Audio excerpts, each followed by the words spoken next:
ನೋಡ್ರಿ ಎಲ್ಲರೂ ವರ್ಕ್ಶೀಟ್ 3ನಲ್ಲಿ ಮೊದಲನೇ ಪ್ರಶ್ನೆ ಏನಿದೆ ನೋಡ್ರಿ. ಪ್ರಶ್ನೆ ಸಂಖ್ಯೆ 1 ಏನಿದೆ ಅನ್ನೋದನ್ನು ಗಮನಿಸೋಣ. 2 ಸಮರೂಪ ತ್ರಿಭುಜಗಳ ಬಾಹುಗಳು 2:3 ಅನುಪಾತದಲ್ಲಿವೆ.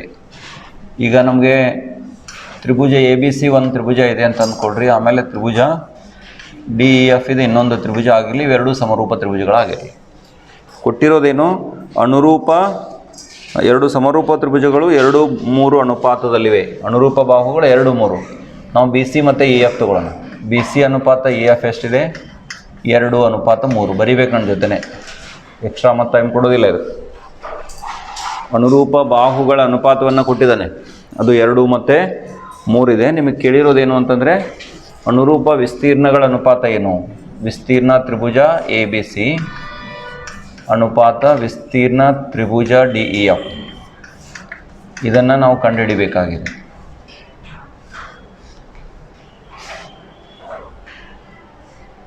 ಬರದ್ರಾ? ಇದಕ್ಕೆ ನೀವೇನನ್ನು ನೆನಪಿಸ್ಕೋಬೇಕು ಅಂದ್ರೆ ಪ್ರಮೇಯ 3 ನೆನಪಿಸ್ಬೇಕು. ವಿಸ್ತೀರ್ಣ ತ್ರಿಭುಜ ABC ಡಿವೈಡೆಡ್ ಬೈ ವಿಸ್ತೀರ್ಣ ತ್ರಿಭುಜ DEF ಈಸ್ ಈಕ್ವಲ್ ಟು, ಇದು ಯಾವಾಗ ಹೇಳ್ರಿ? ಇವೆರಡು ಸಮರೂಪ ಇದ್ದಾಗ, ಇವೆರಡು ತ್ರಿಭುಜಗಳು ಏನಿದ್ದಾಗ? ಸಮರೂಪ ಇದ್ದಾಗ ಅನುರೂಪ ಬಾಹುಗಳ ವರ್ಗಗಳಿಗೆ ಸಮಾನುಪಾತದಲ್ಲಿರುತ್ತದೆ. ಅಂದರೆ BC divided by EF bracket square, ಅಥವಾ ಸಪ್ರೇಟಾಗಿ BC square divide by EF square ಅಂತಲೂ ಬರೀಬೋದು. ಇಲ್ಲೇನು ಮ್ಯಾಲೆ ದತ್ತಾಂಶ ಕೊಟ್ಟಿದ್ದಲ್ಲ, ಇದನ್ನು ಈ ರೀತಿಯಾಗಿ ಅರ್ಥೈಸ್ಕೋಬೋದಲ್ಲ. BC ಡಿವೈಡೆಡ್ ಬೈ EF ಅಂದರೆ ಎಷ್ಟಾಗ್ತದೆ? 2:3 ಅಂದ್ರೆ ಎಷ್ಟಾಗ್ತದೆ ರೀ? 2:3 ಅಂದರೆ ಇದನ್ನ ಭಿನ್ನರಾಶಿ ರೂಪದಾಗ ಬರೆದ್ರೆ ಎಷ್ಟಾಗ್ತೈತಿ? 2/3 ಆಗ್ತೈತಿ ಅಲ್ಲ. ಅಂದರೆ BC ಅಪಾನ್ EF ಎಷ್ಟು ಕೊಟ್ಟಿದ್ದಾರೆ? 2:3 ಅಷ್ಟು ಕೊಟ್ಟಿದ್ದಾರೆ. ಕೇಳಿದ್ದೇನು ನಿಮ್ಗೆ? ತ್ರಿಭುಜಗಳ ವಿಸ್ತೀರ್ಣಗಳ ಅನುಪಾತವನ್ನು ಕೇಳ್ತಾನೆ. ಇಲ್ಲಿ BC ಅಪಾನ್ EF ಬೆಲೆ ಹಾಕಕ್ಕೆ ಬರ್ತೈತಿಲ್ಲ, ಹಾಕ್ರಿ. 2/3 ಮತ್ತು ವರ್ಗ ಮಾಡ್ರಿ. ಆವಾಗ ನಿಮಗೇನು ಸಿಗತ್ತಂದ್ರೆ ಅನುರೂಪ ತ್ರಿಭುಜಗಳ ವಿಸ್ತೀರ್ಣಗಳ ಅನುಪಾತ ಸಿಗ್ತದೆ. 2 ವರ್ಗ 4, 3 ವರ್ಗ ಎಷ್ಟು? 9. ಆದ್ದರಿಂದ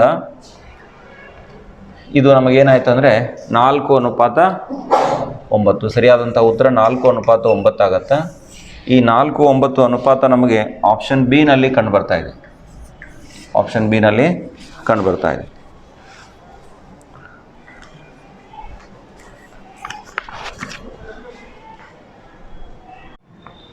ಮುಂದಿನ ಒಂದು ಪ್ರಶ್ನೆ ನೋಡ್ರಿ, 2ನೇ ಪ್ರಶ್ನೆ.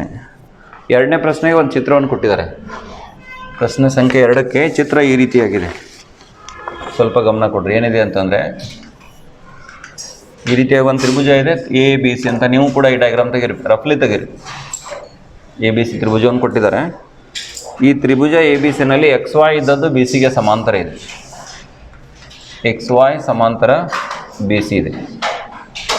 ತ್ರಿಭುಜ ABCಗೆ XY ಸಮಾಂತರ BC ಇದೆ. ಮತ್ತು ಕೊಟ್ಟಿರ್ತಕ್ಕಂಥ ದತ್ತಾಂಶ ನೋಡಿರಿ. XY ಇದ್ದದ್ದು BCಗೆ ಸಮಾಂತರ, ಇದು 1ನೇ ದತ್ತಾಂಶ. 2ನೇ ದತ್ತಾಂಶ ಏನು ಕೊಟ್ಟಿದ್ದಾರೆ ಅಂದರೆ AY upon CY equal to 1 2 ಅಂಶ ಕೊಟ್ಟಿದ್ದಾರೆ. AX ಈಕ್ವಲ್ ಟು 4 ಸೆಂಟಿಮೀಟರ್ ಆದರೆ BXನ ಬೆಲೆ ಎಷ್ಟು ಅನ್ನೋದು ನಮಗೆ ಪ್ರಶ್ನೆ. ನಾನು ಬರಿತಿರ್ಬೇಕಾದ್ರೆ ನೀವು ಕೂಡ ಬರಿತಾನೆ ಸಾಗಬೇಕು. ಇದೆಲ್ಲ ರಿಪಿಟೇಷನ್ ಇದೆ.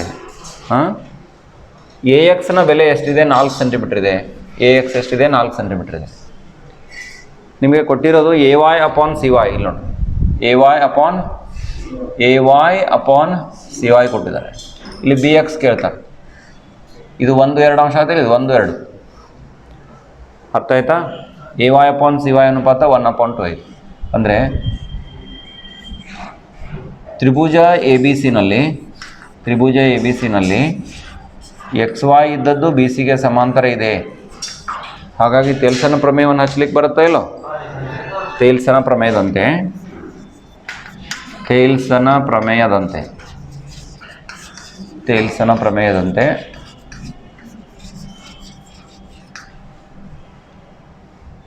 AX ಡಿವೈಡೆಡ್ ಬೈ BX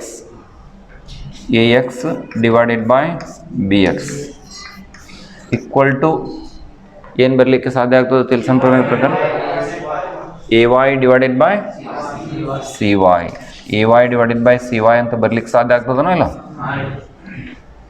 ಇಲ್ಲಿ AXದ ಬೆಲೆ 4 ಇದೆ, ತುಂಬ್ರಿ. ಬಿ ಎಕ್ಸ್ ಗೊತ್ತಿಲ್ಲ, ಹಂಗೆ ಇಡ್ರಿ. A Y upon C Y ಎಲ್ಲ ಸೇರಿ ಎಷ್ಟು ಐತದ? 1/2 ಐತಿ. ಇನ್ನು ಓರೆ ಗುಣಾಕಾರ ಮಾಡ್ಲಿಕ್ಕೆ ಆಗುತ್ತೋ ಇಲ್ಲೋ? ಬಿ ಎಕ್ಸ್ ಇಂಟು 1 ಮಾಡೋದಾ? B X into 1 equal to ಎಷ್ಟು ಬರ್ಲಿಕ್ಕೆ ಆಗುತ್ತೆ? 4 ಗುಂಡ್ಲೆ 2. ಅಂದರೆ B X is equal to ಎಷ್ಟು ಆಗ್ತದೆ ನಮಗೆ? 4 2 8 ಆಗುತ್ತೆ. ಅಂದರೆ B X is equal to ಎಷ್ಟು ಸೆಂಟಿಮೀಟ್ರ್ ಆಗ್ತದೆ? 8 ಸೆಂಟಿಮೀಟ್ರ್ ಆಗ್ತದೆ. ಇದು ಆಪ್ಷನ್ ಡಿ ನಲ್ಲಿದೆ.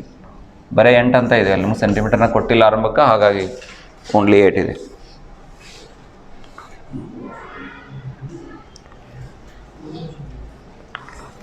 ಮುಗಿತಾ?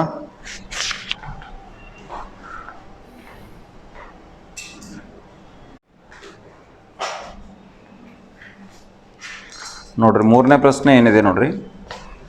ಪ್ರಶ್ನೆ ಸಂಖ್ಯೆ 3ಕ್ಕೆ ಒಂದು ಚಿತ್ರವನ್ನು ಕೊಟ್ಟಿದ್ದಾರೆ.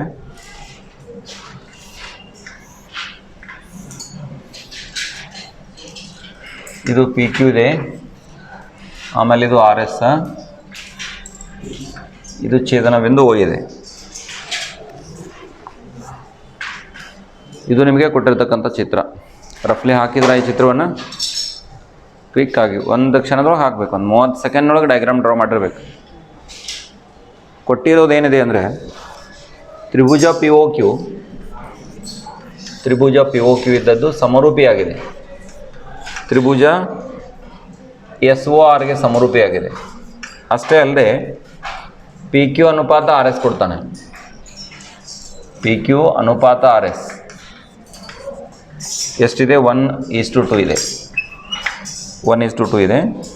ಕೇಳಿರೋದೇನಪ್ಪ ಅಂತಂದರೆ ಒ ಪಿ ಅನುಪಾತ ಒ ಎಸ್ ಅನ್ನು ಕೇಳ್ತಾ ಇದ್ದಾರೆ. ಒ ಪಿ ಅನುಪಾತ ಒ ಎಸ್. ಇಲ್ಲಿ ನಿಮಗೆ ಸಮರೂಪತೆಯ ಪರಿಕಲ್ಪನೆ ಮೇಲೆ ಲೆಕ್ಕ ಇದೆ. ವಿಶೇಷವಾಗಿ ಯಾವುದೇ ಪ್ರಮೇಯ ಬೇಕಾಗಿಲ್ಲ. ಸಮರೂಪತೆ, ಎರಡು ತ್ರಿಭುಜಗಳು ಸಮರೂಪಿಯಾಗಿದ್ದರೆ ಅವುಗಳ ಅನುರೂಪ ಬಾಹುಗಳು ಸಮಾನುಪಾತದಲ್ಲಿ ಇರಬೇಕು. ಇಲ್ಲಿ ನೋಡಿರಿ, ನಿಮಗೆ P Q divided by S R ಅಥವಾ ಆರ್ ಎಸ್ ಗೊತ್ತಿದೆ. ಇಲ್ಲಿ ನೋಡಿರಿ, ಕೇಳಿರೋದೇನು? O P divide by O S. ಇಲ್ಲಿ ನೋಡಿರಿ, ಸರಿಯಾಗಿ ಗಮನಿಸ್ತಾರೆ. O P divided by O S ಇವೆರಡು ಸಮರೂಪಿ ಇದಾವೆ ಕ್ರಮದ ಪ್ರಕಾರ. O P divided by O S. O P divided by O S is equal to O Q divided by O R ತೊಗೋಬೋದು, ಆದರೆ ಅದು ನಮಗೆ ಅವಶ್ಯ ಇಲ್ಲ. ಏನು ತೊಗೊಳ್ಳೋಣ? ನೆಕ್ಸ್ಟ್ ಹೋಗೋಣ. O P O divided by S O is equal to O Q divided by O R equal to 3ನೇ ಅನುಪಾತ ಏನು ಬರ್ತದ? Q P divided by R S ಬರ್ತದೆ. ಅದನ್ನ ನಾನು P Q by R S ಅಂತ ಬರಿತೀನಿ. P Q divided by R S ಅಂತ ಬರಿತೀನಿ. ಈಗ ನೋಡ್ರಿ, O P divided by O S ಹಾಗೇ ಇರಲಿ. P Q by R S ಅಂದರೆ ಏನು ಬರಿಬೋದು? ಇದರಿಂದ 1:2 ಅಂದರೆ ಇದರ ಅರ್ಥ P Q divided by R S is equal to ಎಷ್ಟಾಗ್ತದೆ? 1/2 ಆಗ್ತದನೋ ಇಲ್ಲ? ಅಂದರೆ ಇಲ್ಲಿ 1/2 ಬರೀ ನೋಡಿ. ಆದ್ದರಿಂದ O P is to O S ratio 1:2 ಆಯ್ತು. ಇಲ್ಲಿ ನೋಡಿ, O P is to O S is equal to ಎಷ್ಟು ಬರಲಿಕ್ಕೆ ಸಾಧ್ಯ ಆಗ್ತದೆ? 1:2 ಆಗ್ತದೆ. ಉತ್ತರ ಆಪ್ಷನ್ ಏನಲ್ಲಿ ಇದೆ. ಇನ್ನು 4ನೇ ಒಂದು ಪ್ರಶ್ನೆ, ಪ್ರಶ್ನೆ ಸಂಖ್ಯೆ 4. 10 ಮೀಟರ್ ಎತ್ತರದ ಒಂದು ಕಂಬ ಅದ. ಇದು ಎತ್ತರ ಎಷ್ಟಿದೆ? 10 ಮೀಟರ್ ಇದೆ. ಇದು ಕಂಬ 10 ಮೀಟರ್ ಎತ್ತರದ ಒಂದು ಕಂಬ ಅದ. ಒಂದು ನಿರ್ದಿಷ್ಟ ಸಮಯದಲ್ಲಿ 8 ಮೀಟರ್ ಉದ್ದದ ನೆರಳನ್ನು ಉಂಟು ಮಾಡ್ತದೆ. 8 ಮೀಟರ್ ಉದ್ದದ ನೆರಳನ್ನು ಉಂಟು ಮಾಡ್ತದೆ. ಇದನ್ನು ಸೇರಿಸ್ಕೊಂಡ್ಬಿಟ್ಟು ಕಂಬ ನೆಲಕ್ಕೆ ನೇರವಾಗಿ ಲಂಬವಾಗಿ ಇರಬೇಕಲ್ಲ, ಅಂದರೆ ಬಿನಲ್ಲಿ ಉಂಟಾಗಿರ್ತಕ್ಕಂಥ ಕೋನ ಲಂಬಕೋನ ಆಗಿರಬೇಕು ಅಂತ ನಮಗೆ ಗೊತ್ತಾಗ್ತದೆ. ಬಿನಲ್ಲಿ ಉಂಟಾಗಿರ್ತಕ್ಕಂಥ ಕೋನ ಎಷ್ಟಾಗಿರ್ಬೇಕು? ಲಂಬಕೋನ ಆಗಿರಬೇಕಲ್ಲ, ಲಂಬಕೋನ ಆಗಿರಬೇಕು. ಸರಿ, ಇನ್ನು ಮುಂದೆ ಏನು ಹೇಳ್ತಾನೆ ನೋಡಿ. ಇದರ ಪಕ್ಕದಲ್ಲಿನ 110 ಮೀಟರ್, ಇದರ ಪಕ್ಕದೊಳಗೆ 110 ಮೀಟರ್ ಎತ್ತರದ ಒಂದು ಗೋಪುರ ಐತೆ. ಇದನ್ನು ಪಿ ಕ್ಯೂ ಅನ್ನೋಣ, ಅಥವಾ ಡಿ ಇ ತೊಗೊಂಡ್ಬಿಟ್ಟು ಡಿ ಅಂತಕ್ಕಂಥದ್ದು ಒಂದು ಗೋಪುರ ಇದೆ. ಅದು ಎಷ್ಟು ಉದ್ದದ ನೆರಳನ್ನು ಉಂಟು ಮಾಡ್ತದ? ಇದನ್ನು ಕಂಡುಹಿಡಿಬೇಕು. ಇದನ್ನು ಸೇರಿಸ್ಕೊಂಡ್ಬಿಡ್ರಿ. ಕೇಳಿರೋದು ನಿಮ್ಗೆ ಎ ಎಫ್ ಅನ್ನು ಕೇಳ್ತಾನೆ. ಇಲ್ಲಿಯೂ ಕೂಡ ಲಂಬಕೋನ ಇರಬೇಕಲ್ಲ. ಇದಾಗೂ ಲಂಬಕೋನ ಆಗಿರಬೇಕೋ ಇಲ್ಲೋ? ಗಗೋಪುರನೂ ಕೂಡ ನೆಲಕ್ಕೆ ಲಂಬವಾಗಿ ಇರ್ತೈತಲ್ಲ. ನಾವಿಲ್ಲಿ ಅನುಪಾತ ತಗೊಂಡು ಈ ಬೆಲೆ ಇ ಎಫ್ ಅನ್ನು ಕಂಡುಹಿಡಿಯಕ್ಕೆ ಬರ್ತೈತೆ. ಅದರ ಮೊದಲು ಸಮರೂಪಿ ಅದಾವಂತ ಸಾಧಿಸ್ಕೋಬೇಕು. ಅದಕ್ಕೇನು ಕಾರಣಗಳನ್ನು ಬರೀನಿ ನೋಡಿ. ಬರಿತಾ ಸಾಗರನ ಬರಿತೀನಿ. ಎ ಬಿ ಸಿ ಮತ್ತು ತ್ರಿಭುಜ ಡಿ ಇ ಎಫ್ಗಳಲ್ಲಿ ಸ್ವಲ್ಪ ಚರ್ಚೆಯಲ್ಲಿ ಪಾಲ್ಗೊಳ್ರೆ ಹಾಗೆ ಬರೆದ್ರೆ ಎಷ್ಟು? ಮೊದಲನೇದು ಕೋನ್ ಬಿ ಇದ್ದದ್ದು ಯಾವುದಕ್ಕೆ ಸಮ ಆಯ್ತು ಹೇಳ್ರಿ? ಕೋನ್ ಬಿ ಇದ್ದದ್ದು ಕೋನ್ ಈಗ ಸಮ ಆಯ್ತು. ಎಷ್ಟೈತಿ? 90 ಡಿಗ್ರಿ. ಒಂದನೇದಾಯ್ತು. ಒಂದೇ ಸಮಯದಲ್ಲಿ ಉಂಟಾಗಿರ್ತಕ್ಕಂಥ ನೆರಳದ ಅಂದರೆ ಎನಲ್ಲಿ ಉಂಟಾಗಿರ್ತಕ್ಕಂಥ ಕೋನ ಮತ್ತು ಡಿನಲ್ಲಿ ಉಂಟಾಗಿರ್ತಕ್ಕಂಥ ಕೋನ ಏನಾಗಬೇಕು? ಎರಡು ಸೇಮ್ ಆಗೋದು. ಕೋನ್ ಎ ಈಕ್ವಲ್ ಟು ಏನಾಯಿತು? ಕೋನ್ ಡಿ ಆಯಿತು. ಒಂದೇ ಸಮಯದಲ್ಲಿ ಉಂಟಾದ ನೆರಳು. ಆದ್ದರಿಂದ ಕೋನ್ ಸಿ ಇದ್ದದ್ದು ಏನಾಗಬೇಕು? ಕೋನ್ ಎಫ್ಗೆ ಸಮ ಆಗಬೇಕಲ್ಲ. ಆದ್ದರಿಂದ ಕೋನ ನಿರ್ಧಾರಕ ಗುಣದಂತೆ ಕೋನ ನಿರ್ಧಾರಕ ಗುಣದಂತೆ ಏನನ್ನು ಹೇಳಲಿಕ್ಕೆ ನಿಮಗೆ ಸಾಧ್ಯ ಆಗ್ತದೆ ಅಂತಂದರೆ ಯಾವ ತ್ರಿಭುಜ ಹೇಳ್ರಿ? ತ್ರಿಭುಜ ಎ ಬಿ ಸಿ ಸಮರೂಪಿ ತ್ರಿಭುಜ ಡಿ ಇ ಎಫ್ ಅಂತ ಬರಲಿಕ್ಕೆ ಸಾಧ್ಯ ಆಗ್ತದಿಲ್ಲ. ಇನ್ನು ಅನುಪಾತ ಬರ್ಕೊಳಕ್ಕೆ ಬರ್ತದಿಲ್ಲ. ಎರಡು ತ್ರಿಭುಜಗಳ ಸಮರೂಪಿಯಾಗಿದ್ದು ಅಂದ್ರೆ ಅವುಗಳ ಅನುರೂಪ ಭಾವಗಳು ಹೆಂಗಿರಬೇಕು? ಸಮಾನುಪಾತದಾಗ ಇರಬೇಕಲ್ಲ. ಈಗ ಸಮರೂಪಿ ಅದನ್ನು ಸಾಧಿಸ್ಕೊಂಡ್ವಿ. ಇನ್ನು ಅನುಪಾತ ಬರ್ಕೊಳ್ಳೋಣ. ಆದ್ದರಿಂದ A B divided by D E ನೋಡಿರಿ. A B divide by D E equal to B C divided by E F. A B divided by D E equal to B C divided by E F. ಗಮನಿಸಿದ್ರೆ ನಾ ಏನು ಹೇಳಿದ್ನಿ? ಇಲ್ಲಿ ನೋಡಿರಿ, A B divided by D E equal to B C divided by E F. ಮುಂದೆ ಇನ್ನೊಂದು ಬರ್ತೈತೆ ಅನುಪಾತ, ಅದನ್ನು ತೊಗೊಳ್ಳೋದು ಅವಶ್ಯಕತೆ ಇಲ್ಲ. B C divided by E F ಅಷ್ಟೇ ತೊಗೊಳ್ರಿ ಸಾಕು. B C divided by E F. A B 10 metre ಐತಿ. 10 ಮೀಟ್ರ್ ಐತಿ ಬರೀನೋ ಅದನ್ನು. ಡಿ ಇ ಎಷ್ಟದ? 110 ಈಕ್ವಲ್ ಟು ಬಿ ಸಿ ಎಷ್ಟದ? 8 ಅದ. ಇ ಎಫ್ ನಮಗೆ ಗೊತ್ತಿಲ್ಲ. ಓರೆಗೂ ನಾಕಾರ ಮಾಡೋಣ. ಇದು ಮೊದಲೇ 0 0 ಹೊಡೆದಾಕ್ಬಿಡ್ರಿ. ಇಲ್ಲೇ ಏನಾಗ್ತದೆ ನೋಡಿರಿ. ಇ ಎಫ್ ಈಕ್ವಲ್ ಟು 11 ಗುಂಡ್ಲೆ 8 ಅಂದರೆ ಇ ಎಫ್ ಈಕ್ವಲ್ ಟು ಎಷ್ಟು ಬಂತು? 88 ಮೀಟರ್. ಅಂದರೆ ಆ ಗೋಪುರ ಎಷ್ಟು ಎತ್ತರದ ನೆರಳನ್ನು ಉಂಟು ಮಾಡಬೇಕು? ಅದೇ ಸಮಯದಲ್ಲಿ 88 ಮೀಟರ್ ಉದ್ದದ ನೆರಳನ್ನು ಉಂಟು ಮಾಡಬೇಕು ಅನ್ನೋದು ನಮಗೆ ತಿಳಿಯುತ್ತೆ.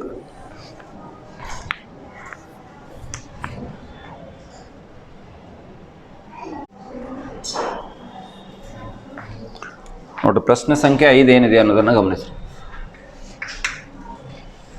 ಈ ಪ್ರಶ್ನೆಗೆ ಸಂಬಂಧಪಟ್ಟಂಗೂ ಕೂಡ ಒಂದು ಡಯಾಗ್ರಾಮನ್ನು ಕೊಟ್ಟಿದ್ದಾರೆ.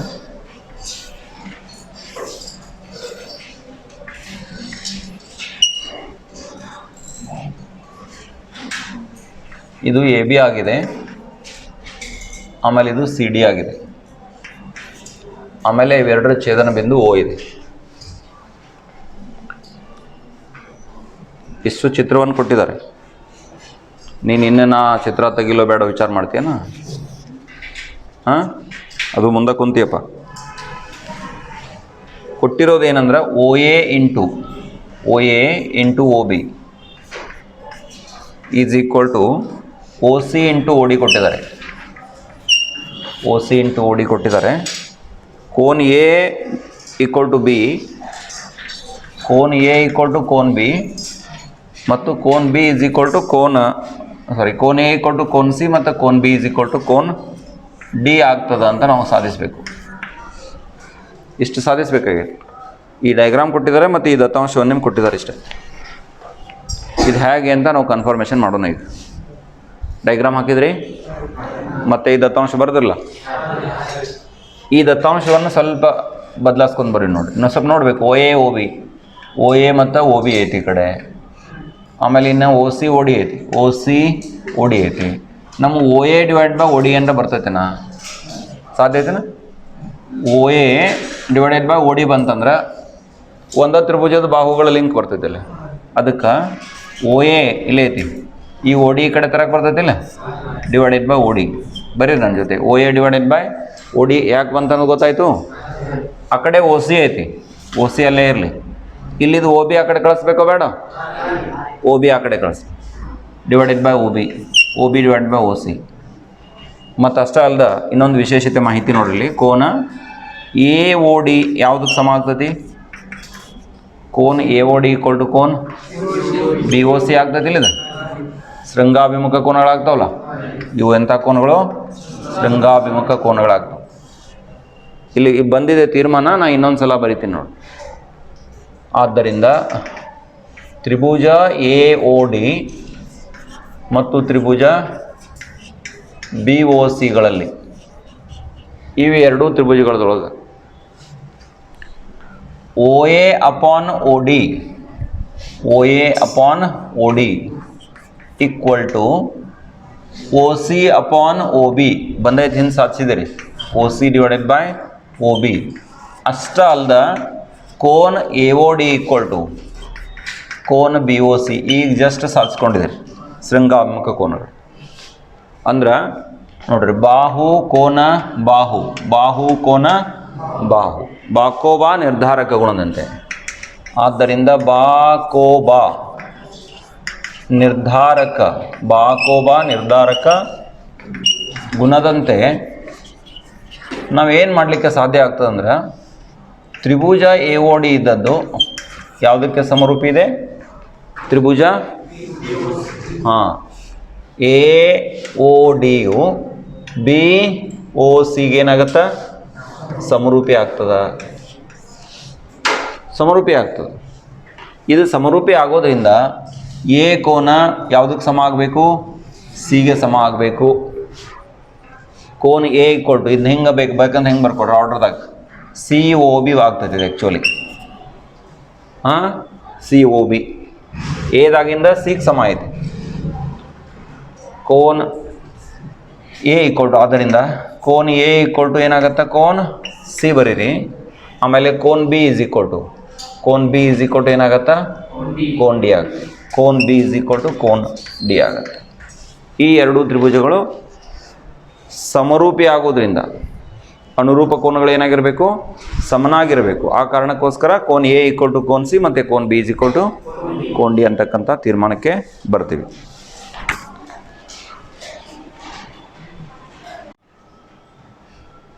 ನೋಡ್ರಿ, ಮುಂದಿನ ಒಂದು ಪ್ರಶ್ನೆ ಸಂಖ್ಯೆ 6ನೇ ಪ್ರಶ್ನೆ ಏನಿದೆ ನೋಡ್ರಿ. ಚಿತ್ರದಲ್ಲಿ ABC ಚಿತ್ರ ಕೊಟ್ಟಿದ್ದಾರೆ, ಚಿತ್ರ ಹಾಕ್ರಿ ನೀವು ಕೂಡ. ಈ ರೀತಿಯಾಗಿ ಒಂದು ಚಿತ್ರವನ್ನು ಕೊಟ್ಟಿದ್ದಾರೆ.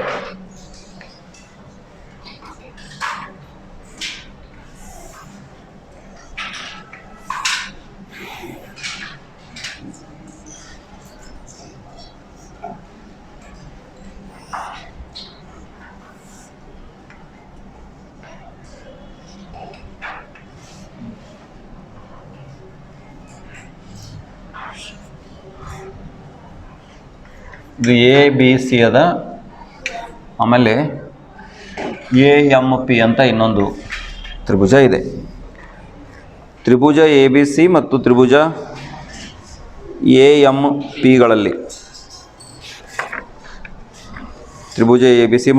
AMPಗಳಲ್ಲಿ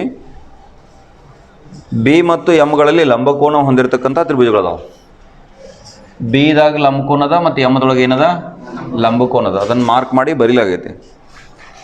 ನಾವು ಸಾಧಿಸಬೇಕಾಗೈತೆ ಏನಂದ್ರೆ ABC ಸಮರೂಪಿ AMP ಅಂತ ಸಾಧಿಸ್ಬೇಕು. ಮೊದಲನೇದು ಏನು ಸಾಧಿಸ್ಬೇಕಂದ್ರೆ ತ್ರಿಭುಜ ABC ಇದ್ದದ್ದ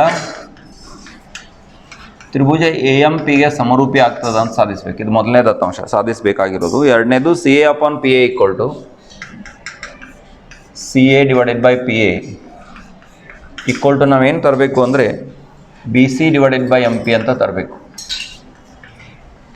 ಇಷ್ಟಿದೆ, ಹೌದಾ? ನೋಡ್ರಿ, ಮೊದಲನೇದ ಸಾಧನೆಯನ್ನು ಪೂರ್ಣ ಮಾಡೋಣ, ಲಕ್ಷ್ಯ ಕೊಡ್ರಿ. ಮತ್ತು ಜೊತೆ ಬರಿತಾ ಹೋಗ್ರಿ. ಅದನ್ನು ಬರೆಯೋ ಅವಶ್ಯಕತೆ ಇಲ್ಲ ನಿಮಗೆ. ಜಸ್ಟ್ ಏನು ಮಾಡಬೇಕಾಗೈತೆ ಅನ್ನೋ ಸ್ಪಷ್ಟಪಡಿಸಿದೆ. ತ್ರಿಭುಜ ABC ಮತ್ತು ತ್ರಿಭುಜ AMPಗಳಲ್ಲಿ ಇವೆರಡೂತ್ರೊಳಗೆ ಒಂದು ಲಂಬಕೋನ ಐತೆ. ABCದೊಳಗೆ ಎಲ್ಲಿ ಲಂಬಕೋನ ಐತದ? B ಲಂಬಕೋನ ಐತಿ. ABC ಬರೀರಿ. ಅಲ್ಲೇ AMP ಕಾಣಿಸ್ತಾ ಇದೆಯಲ್ಲ ಎಲ್ರಿಗೂ? ಇದು ದತ್ತಾಂಶದೊಳಗೆ ಐತಿ. ಇಲ್ಲಿ 90 ಐತಿ, ಇಲ್ಲಿ 90 ಐತಿ. ಬಿನಾಗ 90 ಅದ, ಎಮ್ನಾಗ 90 ಅದ. ಇನ್ನೊಂದು ಕೋನ ಎರಡಕ್ಕೂ ಸೇಮ್ ಐತಿ. ಈ ABC ತ್ರಿಭುಜದಾಗೂ ಬರ್ತೈತಿ ಮತ್ತು AMP ತ್ರಿಭುಜದೊಳಗೂ ಬರ್ತೈತಿ. ಒಂದು ಕೋನ ಸಾಮಾನ್ಯ ಐತಿ. ಯಾವ್ದು ಹೇಳ್ರಿ? A ಕೋನ ಸಾಮಾನ್ಯ ಐತಿಲ್ಲ, ಅದನ್ನ ಹೆಂಗೆ ಬರಿಬೇಕಿಲ್ಲ, ಕೋನ್ ಬಿ ಎ ಸಿ ಅದು ಬರಿಬೇಕಿಲ್ಲ, ಈಕ್ವಲ್ ಟು ಬರಿಬೇಕು, ಕೋನ್ B A C equal to ಕೋನ್ M A P, B A C equal to M A P, ಎರಡಕ್ಕೂ ಸೇಮ ಬರ್ತೈತೆ. ಸಾಮಾನ್ಯವಾಗಿರ್ತಕ್ಕಂಥ ಕೋನ, ಎರಡು ಜೊತೆ ಕೋನ್ ಸಮ ಇದ್ರೆ ಆಯ್ತಲ್ಲ, ಮೂರನೇದು ಆಟೋಮೆಟಿಕಲಿ ಏನಿರ್ತದೆ, ಸಮ ಇದ್ದೇ ಇರ್ತದೆ. ಆದ್ದರಿಂದ ಮೂರನೇ ಕೋನ್ ಯಾವುದು ಉಳಿತು ನೋಡಿ, ಎ ಆಯಿತು, ಬಿ ಆಯಿತು, ಸಿ.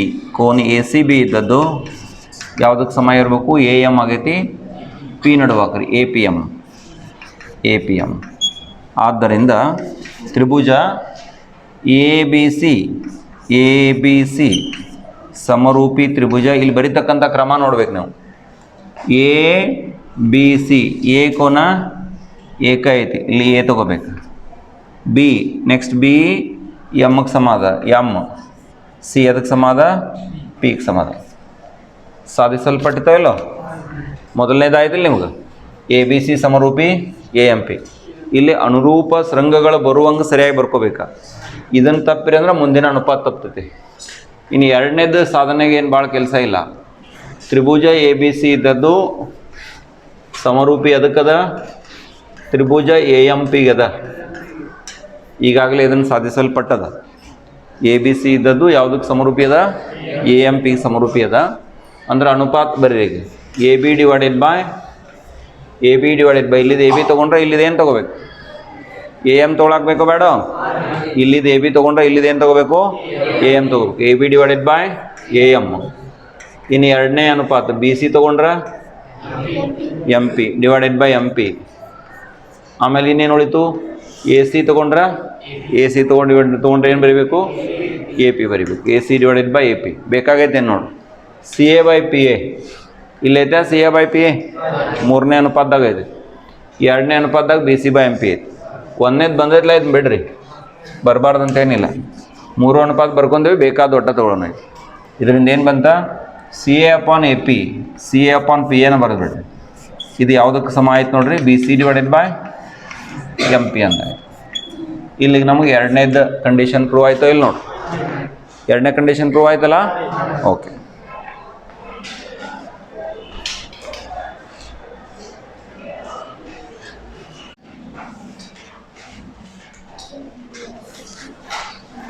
ನೋಡ್ರಿ ಮುಂದಿನ ಒಂದು ಪ್ರಶ್ನೆ ಸಂಖ್ಯೆ 7 ಏನಿದೆ ನೋಡ್ರಿ, ಕ್ವಶನ್ ನಂಬರ್ 7, ಪ್ರಶ್ನೆ ಸಂಖ್ಯೆ 7.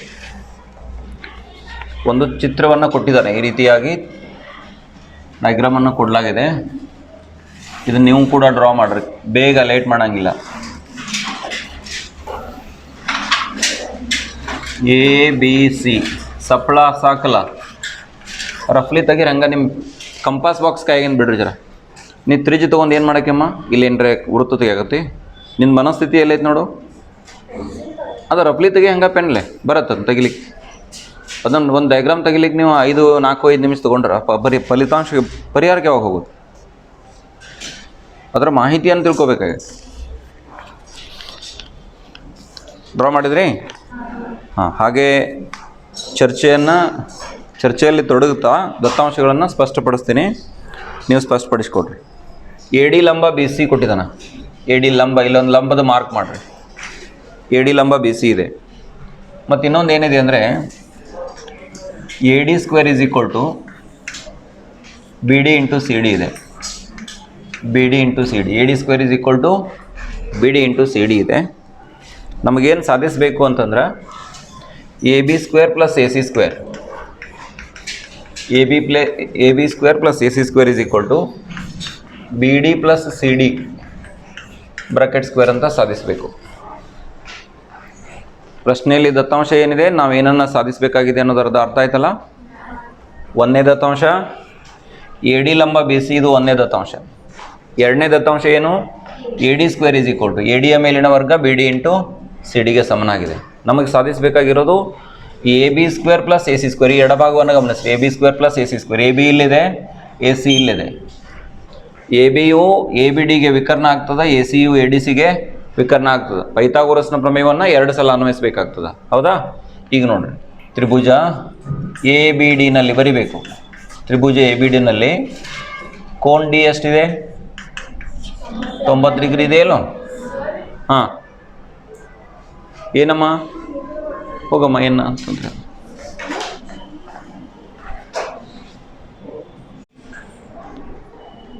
ನೋಡ್ರಿ ಏನಿದೆ, ಕೋನ್ ಡಿ 90 ಡಿಗ್ರಿ ಇದೆ.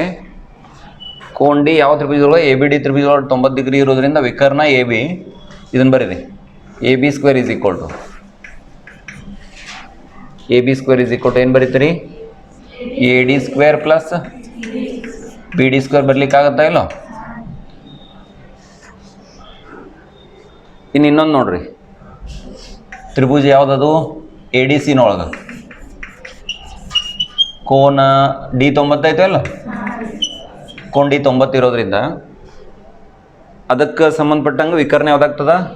ಎ ಸಿ ಆಗ್ತದೆ. ಎ ಸಿಯ ಮೇಲಿನ ವರ್ಗ A C square is equal to A D square plus C D square ಆಗುತ್ತೆ. ಈಗ ಇವೆರಡು ಸಮೀಕರಣಗಳನ್ನು ಕೂಡಿಸೋಣ. ಈ ಎರಡು ಸಮೀಕರಣಗಳನ್ನ ಕೂಡಿಸ್ತಕ್ಕಂಥ ಕೆಲಸವನ್ನು ಮಾಡಿ.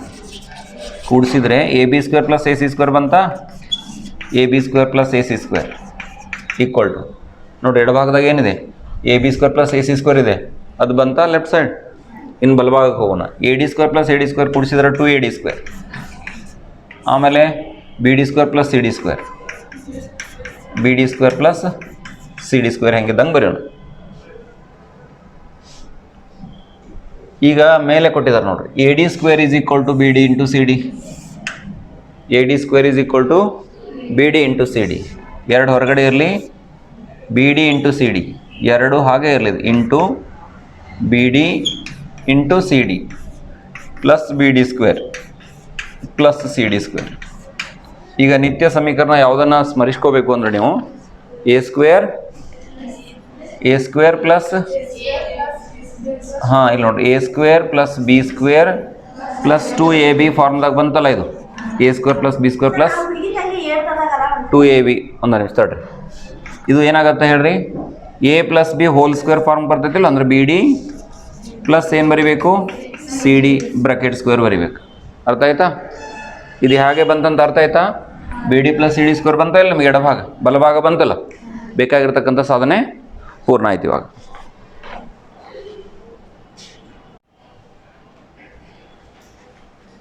ನೆಕ್ಸ್ಟ್ ಕ್ವಶನ್ ನೋಡ್ರಿ, ಕ್ವಶನ್ ನಂಬರ್ 8. ಕ್ವಶನ್ ನಂಬರ್ 8 ಇದಕ್ಕೆ ಸಂಬಂಧಪಟ್ಟಂತಹ ದತ್ತಾಂಶಗಳೇನಿದೆ ನೋಡ್ರಿ. ತ್ರಿಭುಜ ಎ ಬಿ ಸಿಯಲ್ಲಿ ಡಿ ಸಮಾಂತರ ಬಿ ಸಿ ಅಂತ ಡೈಗ್ರಾಮ್ ಕೊಟ್ಟಿಲ್ಲ, ಕೊಟ್ಟಿರ್ತಕ್ಕಂಥ ದತ್ತಾಂಶಗಳು ಸಂಬಂಧಪಟ್ಟ ಹಾಗೆ ಚಿತ್ರವನ್ನು ತೆಗೆಯೋಣ. ರಫ್ಲಿ ಹಾಗೆ ಒಂದು ಎ ಬಿ ಸಿ ತ್ರಿಭುಜವನ್ನು ಡ್ರಾ ಮಾಡಿರಿ. ಎ ಬಿ ಸಿ ರಫ್ಲಿ ಹಾಗೆ ಎ ಬಿ ಸಿ ತ್ರಿಭುಜವನ್ನು ಡ್ರಾ ಮಾಡಿರಿ. ತ್ರಿಭುಜ ಎ ಬಿ ಸಿಯಲ್ಲಿ ಡಿ ಇ ಸಮಾಂತರ ಬಿ ಸಿ, ಡಿ ಇ ಇದ್ದದ್ದು ಬಿ ಸಿಗೆ ಸಮಾಂತರವಾಗಿದೆ. ಡಿ ಇ ಸಮಾಂತರ B C. A D 5 centimetre ಕೊಟ್ಟಿದ್ದಾನೆ, ಎ ಡಿ 5 ಸೆಂಟಿಮೀಟ್ರ್ ಇದೆ, ಬಿ ಡಿ 7 ಸೆಂಟಿಮೀಟ್ರ್ ಇದೆ, ಬಿ ಡಿ 7 ಸೆಂಟಿಮೀಟ್ರ್ ಇದೆ. ಮೇಲಾಗಿ ಎ ಸಿ 18 ಸೆಂಟಿಮೀಟ್ರ್ ಇದೆ. ಇದು ಮೊನ್ನೆ ಪ್ರಾಕ್ಟೀಸ್ ಪೇಪರ್ ಕೇಳಿದ್ದು ನಾವು ಇದನ್ನು ಪ್ರಶ್ನೆ. ಎ ಸಿ ಎಷ್ಟು? 18 ಸೆಂಟಿಮೀಟ್ರ್ ಇದೆ. ಪ್ರಶ್ನೆ ಎ ಇಯನ್ನು ಕಂಡುಹಿಡಿಯಬೇಕಾಗಿದೆ, ಎ ಇಯನ್ನು ಕಂಡುಹಿಡಿಯಬೇಕಾಗಿದೆ. ತ್ರಿಭುಜ ಎ ಬಿ ಸಿನಲ್ಲಿ ಡಿ ಸಮಾಂತರ ಬಿ ಸಿ ಇದೆ. ಇಷ್ಟು ಕಾರಣ ಹೇಳಿದರೆ ಸಾಕದು, ನಾವು ಅನುಪಾತಗಳನ್ನು ತಗೊಳ್ಳಿಕ್ಕೆ ಸಾಧ್ಯ ಆಗ್ತದೆ ತೇಲ್ಸನ್ ಪ್ರಮೇಯದ ಪ್ರಕಾರ. ಇಷ್ಟೆಲ್ಲ ಡಯಾಗ್ರಾಮ್ ಡ್ರಾ ಮಾಡ್ಕೊಂಡ್ರಿ ನೋಡ್ರಿ. ಒಂದು ಕ್ಷಣ ಸ್ಕ್ರೀನ್ ಕಡೆ ನೋಡ್ರಿ, ಬೋರ್ಡ್ ಕಡೆ ನೋಡ್ರಿ. ಈಗ ನಿಮಗೆ ಎ ಸಿ ಪೂರ್ಣ ಕೊಟ್ಟಿದ್ದಾರೆ, ಎ ಇ ಗೊತ್ತಿಲ್ಲ. ಅದಕ್ಕೆ ನಾವು ಅನುಪಾತ ಹೆಂಗೆ ತೊಗೋಬೇಕು ಅಂದರೆ A E divided by A C ತೊಗೋಬೇಕು. ಆ ಕಡೆ ಹಾಗೆ ತೊಗೊಂಡ್ರೆ ಈ ಕಡೆ ಹೆಂಗೆ ತೊಗೋಬೇಕಂದ್ರೆ A D divided by A B ಅಂತ ತೊಗೋಬೇಕು. ಆದ್ದರಿಂದ ತೇಲ್ಸನ ಪ್ರಮೇಯದಂತೆ ಬರೀರಿ. ತೇಲ್ಸನ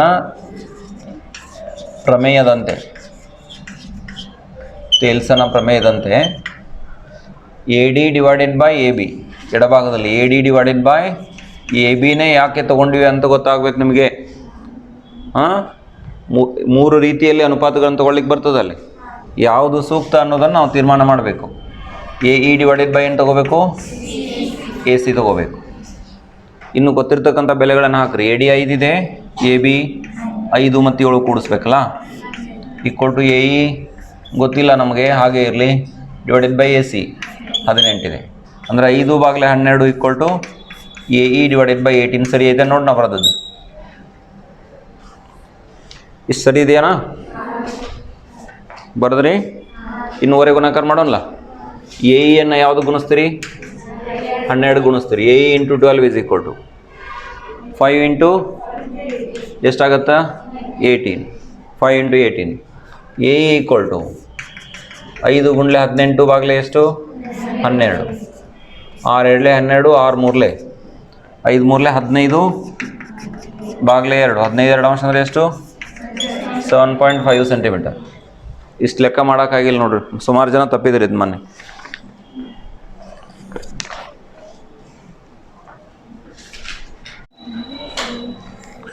ನೋಡ್ರಿ ಮುಂದಿನ ಒಂದು ಪ್ರಶ್ನೆ ಸಂಖ್ಯೆ 9 ಏನಿದೆ ಅಂದರೆ ಥೇಲ್ಸನ ಪ್ರಮೇಯವನ್ನು ನಿರೂಪಿಸಿ ಮತ್ತು ಸಾಧಿಸಿ ಅಂತ ಇದೆ. ಪ್ರಶ್ನೆ ಸಂಖ್ಯೆ 9 ಥೇಲ್ಸನ ಪ್ರಮೇಯವನ್ನು ನಿರೂಪಿಸಬೇಕಾಗಿದೆ ಮತ್ತು ಸಾಧಿಸಬೇಕಾಗಿದೆ. ಸೊ ಇದರ ನಿರೂಪಣೆ ಏನು ಅಂದರೆ ಹೇಳಿಕೆ, ಥೇಲ್ಸನ ಪ್ರಮೇಯದ ಹೇಳಿಕೆಯನ್ನು ಬರಿಬೇಕೆಲ್ಲರೂ. ತ್ರಿಭುಜದ 2 ಬಾಹುಗಳನ್ನು ವಿಭಿನ್ನ ಬಿಂದುಗಳಲ್ಲಿ ಛೇದಿಸುವಂತೆ ಒಂದು ಬಾಹುವಿಗೆ ಸಮಾಂತರವಾಗಿ ಎಳೆದ ಸರಳ ರೇಖೆಯು ಉಳಿದೆರಡು ಬಾಹುಗಳನ್ನು ಅದನ್ನೇ ಬರೀರಿ ಎಲ್ಲರೂ. ತ್ರಿಭುಜದ 2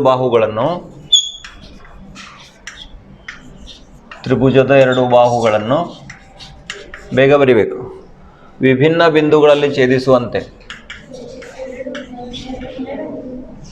ತ್ರಿಭುಜದ 2 ಬಾಹುಗಳನ್ನು 2 ವಿಭಿನ್ನ ಬಿಂದುಗಳಲ್ಲಿ ಅಲ್ಲ, 2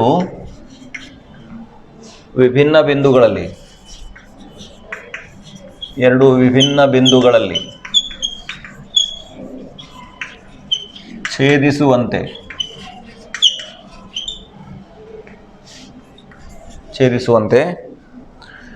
ಒಂದು ಬಾಹುವಿಗೆ ಅಂತ ಹೇಳ್ರಿ ಅಥವಾ ಮೂರನೇ ಬಾಹುವಿಗೆ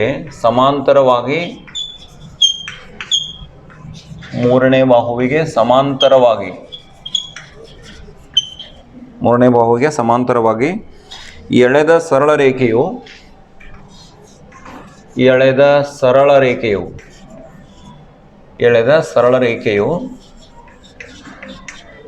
ಉಳಿದೆರಡು ಬಾಹುಗಳನ್ನು ಸಮಾನುಪಾತದಲ್ಲಿ ವಿಭಾಗಿಸುತ್ತದೆ. ಉಳಿದೆರಡು ಬಾಹುಗಳನ್ನು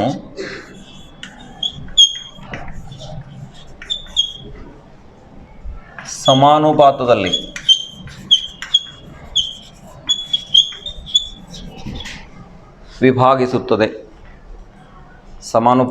ವಿಭಾಗಿಸುತ್ತದೆ.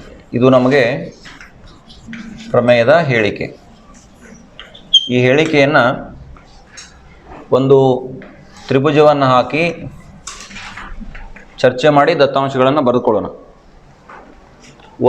ನೋಡ್ರಿ ತ್ರಿಭುಜದ ಅಂತಾನೆ ಅಂದರೆ ಒಂದು ತ್ರಿಭುಜವನ್ನು ತಗೋಬೇಕಲ್ಲ, ದತ್ತಾಂಶದಲ್ಲಿ ಏನಿದೆ? ಒಂದು ತ್ರಿಭುಜ ಇದೆಯೇನೋ ಇಲ್ಲೋ? ಓಕೆ, ಈ ರೀತಿಯ ಒಂದು ತ್ರಿಭುಜವನ್ನು ಹಾಕ್ರಿ. ಇದು ನಮಗೆ ABC ತ್ರಿಭುಜ, ABC ತ್ರಿಭುಜ. 2 ಬಾಹುಗಳನ್ನು 2 ವಿಭಿನ್ನ ಬಿಂದುಗಳಲ್ಲಿ, ABಯನ್ನು Dದೊಳಗ, ACಯನ್ನು Eದೊಳಗ 2 ವಿಭಿನ್ನ ಬಿಂದುಗಳನ್ನು ಗುರುತಿಸ್ಕೊಂಡ. ಇದು 3ನೇ ಬಾಹು BC, ಇದಕ್ಕೆ ಸಮಾಂತರ ಆಗುವಂಗ 3ನೇ ಬಾಹುವಿಗೆ ಸಮಾಂತರ ಶಬ್ದ ಬಂದತಿಲ್ಲ ಅಲ್ಲಿ, ಸಮಾಂತರವಾಗಿ ನೋಡಿರಿ. ವಿಭಿನ್ನ ಬಿಂದುಗಳಲ್ಲಿ ಛೇದಿಸುವಂತೆ 3ನೇ ಬಾಹು BCಗೆ ಸಮಾಂತರವಾಗಿ, D ಇದಕ್ಕೆ ಸಮಾಂತರದ, BC ಸಮಾಂತರದ. ಏನು ದತ್ತಾಂಶ ಏನಾಯ್ತು ನಿಮ್ಗೆ? ತ್ರಿಭುಜ ABCನಲ್ಲಿ DE ಇದ್ದದ್ದು ಯಾವುದಕ್ಕೆ ಸಮಾಂತರ ಆಯಿತು? BCಗೆ ಸಮಾಂತರ. ಇಲ್ಲೇ ಹೇಳಿಕೆ ಒಳಗೆ ಐತೆ, ಅದನ್ನು ನಾವು ಗಣಿತದ ರೂಪದಾಗ ಹಿಡಿದಿಡ್ಬೇಕಷ್ಟ. ದತ್ತಾಂಶ ಇದು ಇಷ್ಟೇ ದತ್ತಾಂಶ, ಇಷ್ಟು ಬಿಟ್ಟರೆ ಮತ್ತೇನಿಲ್ಲ. DE ಸಮಾಂತರ BC ಇದೆ. ನಾವೇನು ಸಾಧನೆ ಮಾಡಬೇಕಾಗೈತಲ್ಲ ಅದಕ್ಕೆ ಏನಂತ ಕರಿತೀವಿ? ಸಾಧನೀಯ ಅಂತ ಕರಿತೀವಿ. ಸಾಧನೀಯ ಏನು ಅಂತಂದರೆ ಉಳಿದೆರಡು ಬಾಹುಗಳನ್ನು, 3ನೇ ಬಾಹು ಬಿಡ್ರಿ, ಉಳಿದೆರಡು ಬಾಹು ಅದಾವಲ್ಲ AB ಮತ್ತು AC, ಸಮಾನುಪಾತದಲ್ಲಿ ಉಳಿದೆರಡು ಬಾಹುಗಳನ್ನು ಸಮಾನುಪಾತದಲ್ಲಿ ವಿಭಾಗಿಸುತ್ತದೆ. ಅಂದರೆ ಇದನ್ನು ಗಣಿತೀಯ ಭಾಷೆಯಲ್ಲಿ ಹೇಗೆ ಬರಿತೀವಿ? ಈ ಎ ಬಿ ಮತ್ತು ಎ ಡಿ ಉಳಿದಿರ್ತಕ್ಕಂಥ ಬಾಹುಗಳು ವಿಭಾಗ ನೋಡಿ, ಡಿ ಇದ್ದು ವಿಭಾಗ ಮಾಡಿದೆ. A D divided by D B ಯು A E divided by E ಸಿಗೆ ಸಮ ಬರಬೇಕು ಅಂತ ನಮಗೆ ಸಾಧನೆಯೇ ಆಗ್ತದೆ. ಬರೀ ಅದನ್ನ A D divided by D B equal to A E divided by ಏನು ಬರೀತೀರಿ ಇ ಸಿ ಅಂತ ಬರಲಿಕ್ಕೆ ಸಾಧ್ಯ ಆಗುತ್ತೆ. ಇಷ್ಟು ನಮಗೆ ಸಾಧನೀಯ. ಇದಕ್ಕೆ ಒಂದು ರಚನೆಯನ್ನು ಮಾಡ್ಕೋಬೇಕು. ಏನು ನಮ್ಮ ರಚನೆ ಇದೆ ಅಂತಂದರೆ, ಈ ಬಿ ಮತ್ತು ಡಿ ಸಿಯನ್ನು ಸೇರಿಸ್ಕೋಬೇಕು. ಬಿ ಸೇರಿಸ್ಕೊಳ್ಳಿ, ಡಿ ಸಿ ಸೇರಿಸ್ಕೊಳ್ಳಿ. ಬಿ ಮತ್ತು ಡಿ ಸಿ ಸೇರಿಸಿ, ಬಿ ಇ ಡಿ ಇ ಸೇರಿಸಿ. ಇಷ್ಟೆಲ್ಲ ಮುಗಿಯೋದಿಲ್ಲ, ಇನ್ನೊಂದು ಕೆಲಸ ಇದೆ. ಡಿ ಬಿಂದುವಿನಿಂದ ಮತ್ತು ಇ ಬಿಂದುವಿನಿಂದ ಎ ಬಿ ಮತ್ತು ಎ ಸಿಗಳಿಗೆ ಲಂಬಗಳನ್ನು ಎಳಿಬೇಕು. ಡಿದಿಂದ ಮತ್ತು ಇದಿಂದ. ಇಲ್ಲಿ ನೋಡಿ, ಡಿದಿಂದ ಒಂದು ಲಂಬ ಎಳೀರಿ. ಈ ಕಡೆ ಡಿದಿಂದ ಒಂದು ಲಂಬ ಎಳಿತಾ ಇದೆ ನೋಡಿರಿ. ಇದು ಒಂದು ಲಂಬ. ಆಮೇಲೆ ಇದಿಂದ ಈ ಕಡೆ ಲಂಬ. ಇವಕ್ಕೆ ಸಂಕೇತಗಳನ್ನ ಏನು ತೊಗೊಂಡಿದ್ದೀವಿ ಹೇಳ್ರಿ? ಒಂದು ಎಮ್, ಇದು ಡಿ ಎಮ್, ಆಮೇಲೆ ಇದು ಇ ಎನ್ ಅಂತ ತೊಗೊಂಡಿರಿ. ಡಿ ಎಮ್ ಮತ್ತು ಇ ಎನ್ ಏನು? ಬಿ ಮತ್ತು ಡಿ ಸಿ, ಬಿ ಮತ್ತು ಡಿ ಸಿ ಸೇರಿಸಿ. ಡಿ ಆಗೈತೆ ಅದು, ಡಿ ಸಿ ಸೇರಿಸಿ. ಸರಿ ಆಯಿತು. ಹಾಂ, ಇನ್ನೊಂದು ಏನು ಮಾಡಿದ್ವಿ ರಚನೆ? ಡಿ ಎಮ್ ಇದಕ್ಕೆ ಲಂಬ ಬೆಳೆದ್ರಿ. ಡಿ ಎಮ್ ಲಂಬ ಎ ಸಿ ಮತ್ತು ಡಿ ಎಮ್ ಲಂಬ ಎ ಸಿ, ಇ ಎನ್ ಲಂಬ, ಹಾಂ, ಇ ಎನ್ ಲಂಬ ಎ ಡಿ ಬೇಡ, ಎ ಬಿ ಬರೀ, ಎ ಬಿ ರಚಿಸಿ. ಇಷ್ಟು ರಚನೆಯನ್ನು ನಾವು ಮಾಡಬೇಕಾಗ್ತದೆ. ಇಷ್ಟಾದಮೇಲೆ ಸಾಧನೆಗೆ ಹೋಗಬೇಕು.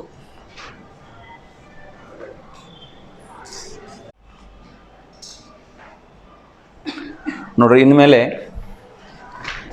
ಈ ಒಂದು ಪ್ರಮೇಯದ ಸಾಧನೆಗೆ ಸಾಗೋಣ. ಸಾಧನೆಯ ಹಂತಗಳೇನು ಅನ್ನೋದನ್ನು ನೋಡಿ. ನಾವು ಮೊದಲಿಗೆ ಈ ಎ ಡಿ ಇ ತ್ರಿಭುಜದ ವಿಸ್ತೀರ್ಣವನ್ನು ತಗೊಳ್ಳೋಣ. ವಿಸ್ತೀರ್ಣ ತ್ರಿಭುಜ A D E equal to 1/2 ಅಂಶ. ಏನನ್ನು ಪಾದವಾಗಿ ತೊಗೊಂಡು ಬರೀತೀರಿ? ಎ ಡಿಯನ್ನು ಪಾದವಾಗಿ ತೊಗೊಂಡು ವಿಸ್ತೀರ್ಣವನ್ನು ಬರೀರಿ. ಎ ಡಿ ಇಂಟು ಏನು ಬರೀತೀರಿ? E N. ಪಾದ ಗುಂಡ್ಲೆ ಎತ್ತರ 1/2 ಅಂಶ. ಪಾದ ಎ ಡಿ, ಎತ್ತರ ಇ ಎನ್ ಆಗುತ್ತೆ. ಇನ್ನು ಆ ಎ ಡಿಗೆ ಹೊಂದಿಕೊಂಡಿರ್ತಕ್ಕಂಥ ತ್ರಿಭುಜ ತೊಗೋಬೇಕು. ಈ ಎ ಡಿಗೆ ಹೊಂದ್ಕೊಂಡಿರ್ತಕ್ಕಂಥ ತ್ರಿಭುಜ ಯಾವ್ದು ತೊಗೋಬೇಕು? ಡಿ ಬಿ ಈ ತ್ರಿಭುಜ ತೊಗೋಬೇಕು. ಇದರ ವಿಸ್ತೀರ್ಣ ತೊಗೋಬೇಕು. ವಿಸ್ತೀರ್ಣ ತ್ರಿಭುಜ ಬಿ ಡಿ ಈಕ್ವಲ್ ಟು 1/2 ಅಂಶ. ಪಾದ ಯಾವ್ದು ಅದಕ್ಕೆ? ಬಿ ಡಿ ಪಾದ ಆಗುತ್ತಾ ಇಲ್ಲೋ? ಬಿ ಡಿ ಪಾದ ಆಗುತ್ತಾ? ಇದಕ್ಕೆ ಎತ್ತರ B D into E N. ಅರ್ಥ ಆಯ್ತಲ್ಲ? ಬಿ ಡಿಯನ್ನು ವೃದ್ಧಿಸಿರ್ತಕ್ಕಂಥ ರೇಖೆ ಇ ಎನ್ ಲಂಬ ಇದೆ, ಅಂದರೆ ಬಿ ಡಿಗೆ ಲಂಬ ಅಂದಂಗೆ ಅನ್ನೋದು. ಇನ್ನು ಇವತ್ತು ಅನುಪಾತ ತೊಗೊಂಡ್ಬಿಡ್ರಿ. ವಿಸ್ತೀರ್ಣ ತ್ರಿಭುಜ ಎ ಡಿ ಡಿವೈಡೆಡ್ ಬೈ ವಿಸ್ತೀರ್ಣ ತ್ರಿಭುಜ ಬಿ ಡಿ. ಸ್ವಲ್ಪ ಬೇಗ ಬರೀರಿ, ಇದೆಲ್ಲ ಮೆಕ್ಯಾನಿಕಲ್ ವರ್ಕ್ ಐತೆ. Into A D into E N divided by 1/2 into B D into E N. ಈಗ ಎಡಭಾಗದಲ್ಲಿ ವಿಸ್ತೀರ್ಣ ತ್ರಿಭುಜ ಎ ಡಿ ಹಾಗೆ ಬರೆಯೋಣ, ಡಿವೈಡೆಡ್ ಬೈ ವಿಸ್ತೀರ್ಣ ತ್ರಿಭುಜ ಬಿ ಡಿ ಹಾಗೆ ಬರೆಯೋಣ. ನಾ ಏನೂ ಬದಲಾಯಿಸಿಲ್ಲ ಇಲ್ಲಿ. ಇನ್ನೇನು ಚೇಂಜ್ ಆಗೈತೆ ಅದನ್ನು ಚೇಂಜ್ ಮಾಡಿ ಬರ್ಕೊಳ್ಳೋಣ. ಏನೇನು ಕ್ಯಾನ್ಸಲ್ ಆಗುತ್ತಾ? 1/2 ಕ್ಯಾನ್ಸಲ್ ಆಗುತ್ತಾ? E N cancel. A D divide by B D ಆಯ್ತಾ ಇಲ್ಲ? ಇದಕ್ಕೆ ಸಮೀಕರಣ 1 ಅಂತ. ಇಲ್ಲಿ ಹೆಂಗೆ ತ್ರಿಭುಜ ಎ ಡಿ ತೊಗೊಂಡ್ರಲ್ಲ, ಹಂಗೆ ಇನ್ನೊಂದು ಸಲ ಏನು ಮಾಡಬೇಕು? ತ್ರಿಭುಜ ಎ ಡಿ ಏನ ತೊಗೋಬೇಕು, ಎ ಡಿ ಏನ ತೊಗೋಬೇಕು. ಅದರ ಪಾದ ಏನು ತೊಗೋಬೇಕು? ಎ ಇ ವಿಸ್ತೀರ್ಣ ಪಾದ ಆಗಿ ತೊಗೊಂಡು ವಿಸ್ತೀರ್ಣ ಬರಬೇಕು. ಬರೀರಿ ನಮ್ಮ ವಿಸ್ತೀರ್ಣ ತ್ರಿಭುಜ A D E equal to 1/2 ಅಂಶ. ಪಾದ ಯಾವುದು? A E. ಎತ್ತರ ಯಾವುದು? ಹಾಂ, ಎ ಇಗೆ ಅನುರೂಪವಾಗಿರ್ತಕ್ಕಂಥ ಎತ್ತರ ಡಿ ಎಮ್ ಆಗುತ್ತೆ. D M. ಇನ್ನು ಈ ಎ ಇಗೆ ಹೊಂದ್ಕೊಂಡಿರ್ತಕ್ಕಂಥ ತ್ರಿಭುಜ ತಗೋಬೇಕು. ಎ ಇದು ಮುಂದೆ ಬರ್ರಿ. ಇ ಸಿ ಡಿ ನೋಡ್ರಿ, ಡಿ ಇ ಸಿ ತ್ರಿಭುಜವನ್ನು ತಗೋಬೇಕು. ವಿಸ್ತೀರ್ಣ ತ್ರಿಭುಜ C D E equal to 1/2 ಅಂಶ. ಪಾದ ಯಾವುದು? E C. ನೋಡ್ರಿ, ಇ ಸಿ ಪಾದ ಡಿ ಇ ಸಿ ತ್ರಿಭುಜಕ್ಕೆ ಇ ಸಿ ಪಾದ ಎತ್ತರ ಡಿ ಎಮ್ ಆಗ್ತದೆ. E C into D M, E C into D M. E C into D M. ಈಗ ಮತ್ತೆ ಅನುಪಾತವನ್ನು ತಗೊಳ್ಳೋಣ. ವಿಸ್ತೀರ್ಣ ತ್ರಿಭುಜ A D E divided by ವಿಸ್ತೀರ್ಣ ತ್ರಿಭುಜ C D equal to 1/2 A into D M divided by 1/2 E C into D M. E C into D M 1/2 cancel ಆಗ್ತದ, D M cancel ಆಗುತ್ತೆ. ಇನ್ನೊಂದು ಸಣ್ಣ ಟೆಕ್ನಿಕಲ್ ಸ್ಟೆಪ್ ಐತಿ ಇಲ್ಲಿ. ವಿಸ್ತೀರ್ಣ ತ್ರಿಭುಜ ಎ ಡಿ ಹಂಗೆ ಇಡ್ತೀರಿ, ಇಲ್ಲಿ ಕೆಳಗೆ ಏನು ಬರೀಬೇಕು, ಸಿ ಡಿ ಬರೆಯಂಗಿಲ್ಲ. ಈ ಸಿ ಡಿ ಇದು ಬದಲಾಗಿ ಒಂದನೇ ಸಮೀಕರಣದಾಗ ಎಡ ಬಂದೈತೆ ನೋಡ್ರಿ, ಇಲ್ಲಿ ಇದನ್ನು ಬರಿಬೇಕು. ಈ ಬಿ ಡಿ ಸಿ ಡಿ ಎರಡು ಒಂದಾಗ್ತಾವೆ. ಯಾಕೆ ನೋಡ್ರಿ, ವಿಸ್ತೀರ್ಣದಾಗ ಒಂದಾಗ್ತಾವೆ. ಬಿ ಡಿ ಈ ಬಿ ಡಿ ಐತಲ್ಲ, ಬಿ ಡಿ ಮತ್ತು ಈ ಸಿ ಡಿ ಒಂದೇ ಪಾದ ಡಿ ಮತ್ತು ಒಂದೇ ಜೊತೆ ಸಮಾಂತರ ಸರಳ ರೇಖೆಗಳ ನಡುವದಾವು. ಒಂದೇ ಪಾದ ಮತ್ತು ಒಂದೇ ಜೊತೆ ಸಮಾಂತರ ಸರಳ ರೇಖೆಗಳ ನಡುವೆ ಇರತಕ್ಕಂತಹ ತ್ರಿಭುಜಗಳ ವಿಸ್ತೀರ್ಣಗಳು ಏನಾಗಿರ್ತವೆ, ಸಮ ಆಗಿರ್ತವೆ. ಆ ಕಾರಣಕ್ಕೋಸ್ಕರ ಈ ಸಿ ಡಿಯನ್ನು ನಾನು ಯಾವುದರಿಂದ ಬದಲಾಯಿಸ್ತೀನಿ ಅಂತಂದರೆ ಬಿ ಡಿ ಇದರಿಂದ ಬದಲಾಯಿಸ್ತೀನಿ. ಈ ಸ್ಟೆಪ್ ನೆನ್ಪಿಟ್ಕೋಬೇಕು. ಈಕ್ವಲ್ ಟು ಇಲ್ಲೇನು ಉಳಿತು ನೋಡಿ, A E divided by E C ಬರ್ಕೋಬೇಕು. ಇದಕ್ಕೆ ಸಮೀಕರಣ 2. ಈ ಬದಲಾವಣೆಯನ್ನು ಸರಿಯಾಗಿ ಮಾಡ್ಕೊರಿ, 2 ಸಮೀಕರಣ ಹೋಲಿಸ್ಕೊರಿ, ಉತ್ತರ ಬರುತ್ತೆ. 1 ಮತ್ತು 2ರಿಂದ 1 ಮತ್ತು 2ರಿಂದ ಎಡಭಾಗ ನೋಡ್ರಿ, 2 ಸೇಮ್ ಐತಿಲ್ಲ. A D by B D ಐತಿ, ಇಲ್ಲೂ ಕೂಡ A D divide by B D ಐತಿ. ಬಲಭಾಗ A D divide by B D. ಆದ್ದರಿಂದ A D divided by B D is equal to ಏನಾಗ್ತದ, A E divided by E C ಆಗತ್ತಾ. ಇಷ್ಟಾದ್ರೆ ನಮ್ಗೆ ತೇಲ್ಸನ್ ಪ್ರಮೇಯದ ಸಾಧನೆ ಪೂರ್ಣ ಆಯಿತು.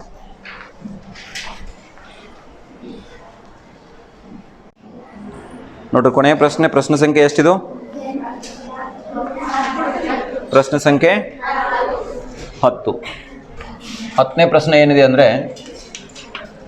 ಪೈಥಾಗೋರಸ್ನ ಪ್ರಮೇಯವನ್ನು ನಿರೂಪಿಸಿ ಮತ್ತು ಸಾಧಿಸಿ ಅಂತ ಇದೆ.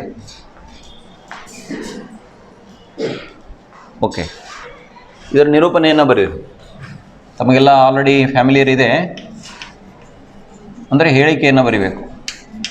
ಪೈಥಾಗೋರಸ್ನ ಪ್ರಮೇಯ ಲಂಬಕೋನ ತ್ರಿಭುಜಕ್ಕೆ ಸಂಬಂಧಪಟ್ಟ ಹಾಗಿದೆ. ಒಂದು ಲಂಬಕೋನ ತ್ರಿಭುಜದಲ್ಲಿ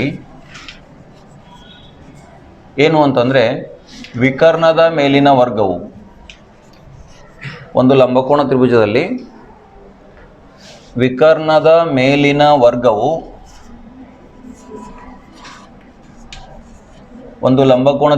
ವಿಕರ್ಣದ ಮೇಲಿನ ವರ್ಗವು ಉಳಿದೆರಡು ಬಾಹುಗಳ ಮೇಲಿನ ವರ್ಗಗಳ ಮೊತ್ತಕ್ಕೆ ಸಮನಾಗಿರ್ತದೆ.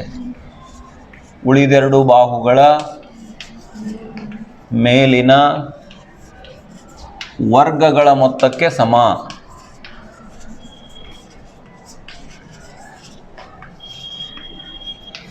ಇದು ನಮಗೆ ಪೈಥಾಗೋರಸ್ನ ಪ್ರಮೇಯದ ಹೇಳಿಕೆ ಅಥವಾ ನಿರೂಪಣೆ.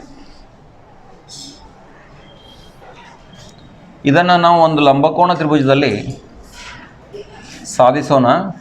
ಅದಕ್ಕೆ ಎ ಬಿ ಸಿ ಲಂಬಕೋನ ತ್ರಿಭುಜವನ್ನು ಎಲ್ಲರೂ ರಚಿಸಿ. ಎ ಬಿ ಸಿ, ಬಿನಲ್ಲಿ ಲಂಬಕೋನ ಆಗಿರಲಿ. ಇದು ನಮಗೆ ದತ್ತಾಂಶ ಆಗ್ತದೆ.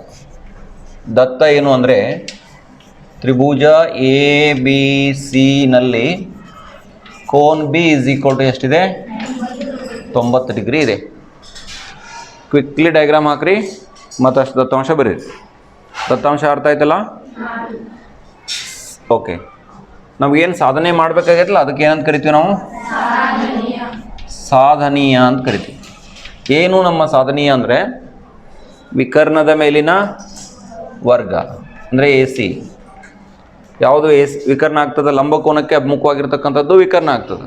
ಬರಿತಾ ಇದ್ದೀರಿ? A C square is equal to A B square plus B C square. ಇದು ನಮಗೆ ಸಾಧನೀಯ. ಇದಕ್ಕೆ ಒಂದು ಚಿಕ್ಕದಾಗಿರ್ತಕ್ಕಂಥ ರಚನೆ ಏನು ಮಾಡೋದಿದೆ. ಏನು ರಚನೆ ಮಾಡೋದಿದೆ ಅಂದರೆ, ಬಿ ಶೃಂಗದಿಂದ ಎ ಸಿಗೆ ಒಂದು ಲಂಬವನ್ನು ಎಳಿರಿ, ಅದನ್ನು ಬಿ ಡಿ ಅಂತ ಹೆಸರಿಸ್ರಿ. ಬಿ ಡಿ ಲಂಬ ಎ ಸಿ ರಚಿಸಿ. ಬಿ ಡಿ ಲಂಬ ಎ ಸಿ ರಚಿಸಿ.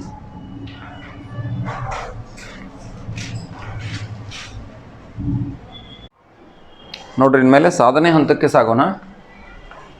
ಸಾಧನೆ ಏನಿದಕ್ಕೆ ನೋಡಿ. ಈಗ ನಾನು ಎ ಬಿ ಡಿ ತ್ರಿಭುಜ ತಗೊಳ್ತೀನಿ. ತ್ರಿಭುಜ ಎ ಬಿ ಡಿ ಮತ್ತು ತ್ರಿಭುಜ ಎ ಬಿ ಸಿಗಳಲ್ಲಿ ಮೂಲ ತ್ರಿಭುಜ ಏನೇ ಇದಲ್ಲ ಎ ಬಿ ಸಿ, ಒಂದು ಸಲ ಎ ಬಿ ಡಿ ತಗೊಳ್ರಿ. ಇವೆರಡೂ ಸಮಕೋನೀಯಗಳು ಇದ್ದಾವೆ, ಆ ಮೂಲಕ ಸಮರೂಪಿ ಆಗ್ತವೆ. ಅದನ್ನು ಸಾಧಿಸೋಣ, ಆ ಲಿಂಕ್ ನಿಮ್ಗೆ ಹೆಲ್ಪ್ ಆಗ್ತದೆ. ಸರಿ ಸರಿ, ಏನು ಸಾಮ್ಯತೆ ಐತಿ ಅದನ್ನು ನೋಡ್ತಾ ಹೋಗ್ರಿ. ಎ ಬಿ ಡಿದೊಳಗೆ ಒಂದು ಕೋನ್ ಲಂಬಕೋನ ಇದೆ. ಯಾವ ಕೋನ್ ಲಂಬಕೋನ ಇದೆ? ಕೋನ್ ಎ ಡಿ ಬಿ 90 ಐತಲ್ಲ, ಅಲ್ಲಿ ಮೂಲ ತ್ರಿಭುಜದೊಳಗೆ ಯಾವ್ದು ಲಂಬಕೋನ ಇದೆ? ಕೋನ್ ಎ ಬಿ ಸಿ ಲಂಬಕೋನ ಇದೆ. 90 ಡಿಗ್ರಿ ಬರದ್ರಾ? ಇನ್ನು ಎ ಎರಡಕ್ಕೂ ಸಾಮಾನ್ಯ ಆಕತ್ತಿಲ್ಲ ನೋಡಿ. ಎ ಬಿ ಡಿನೂ ಅಂದ್ರೆ ಆಗತ್ತಾ, ಎ ಬಿ ಸಿ ಅಂದ್ರೂ ಆಗತ್ತಾ. ಅಂದರೆ ಕೋನ್ B A D is equal to ಕೋನ್ ಬಿ ಎ ಸಿ. ಇದು ನಿಮಗೆ ದತ್ತ ಮತ್ತು ರಚನೆ, ದತ್ತ ಮತ್ತು ರಚನೆಯಲ್ಲಿದೆ. ಇದು ಸಾಮಾನ್ಯ. ಇದಕ್ಕೆ ಏನು ಕಾರಣ? ಸಾಮಾನ್ಯ ಅನ್ನೋದು ನಮಗೆ ಕಾರಣ ಆಗ್ತದೆ. ಎರಡು ಜೊತೆ ಕೋನಗಳ ಸಮ ಅಂದ್ರೆ ಮೂರನೇದು ಆಟೋಮೆಟಿಕ್ ಸೇಮ್ ಆಗಬೇಕಲ್ಲ. ಆದ್ದರಿಂದ ಕೋನ ಕೋನ ನಿರ್ಧಾರಕ ಗುಣದಂತೆ, ಮೂರನೇದೇನು ಬರೀದು ಬೇಡ, ಡೈರೆಕ್ಟ್ ಹೇಳಿಬಿಡೋಣ. ನಿರ್ಧಾರಕ ಗುಣದಂತೆ ತ್ರಿಭುಜ ಎ ಬಿ ಡಿ ಸಮರೂಪಿ ತ್ರಿಭುಜ. ಇಲ್ಲಿ ಭಾಳ ಟೆಕ್ನಿಕಲಿ ಬರ್ಕೋಬೇಕು. ಎ ಬಿ ಡಿ, ಎ ಕೋನ ಎದಕ್ಕೆ ಸಮ ಇದೆ? ಏಕ ಇದೆ, ಎ ಬರಿತಾ ಇದ್ದೀನಿ ನಾನು. ಬಿ ಯಾವುದಕ್ಕೆ ಸಮ ಇದೆ ನೋಡ್ರಿ? ಡಿ ಇದ್ದದ್ದು ಬಿಗೆ ಸಮ ಇದೆ. ಡಿ ಇದ್ದದ್ದು ಬಿ ಕಿಲ್ ಬಿ ಬರಿತೀನ ಅಂದ್ರೆ ಉಳಿತು ಯಾವುದು? ಈಗ ಸಿ ಉಳಿತಾ ಇಲ್ಲ, ಬಿ ಇದ್ದದ್ದು ಸಿಗೆ ಸಮ ಆಗಬೇಕು. ಇದನ್ನು ನೀವು ನಿಖರವಾಗಿ ಬರ್ಕೋಬೇಕು. ಈ ಆರ್ಡರ್ ತಪ್ಪಬಾರ್ದು. ಅನುರೂಪವಾಗಿರ್ತಕ್ಕಂತಹ ಶೃಂಗಗಳಲ್ಲಿ ಸರಿಯಾಗಿ ತಗೋಬೇಕು. ಇಲ್ಲಿ ಇದರಿಂದ ಒಂದು ಅನುಪಾತ ಬರಲಿಕ್ಕೆ ಸಾಧ್ಯ ಆಗ್ತದೆ ನೋಡಿ. ಇವೆರಡೂ ಸಮರೂಪಿ ಆಗಿರೋದ್ರಿಂದ ಎ ಬಿ ಡಿವೈಡೆಡ್ ಬೈ ಏನು ಬರೀತೀರಿ?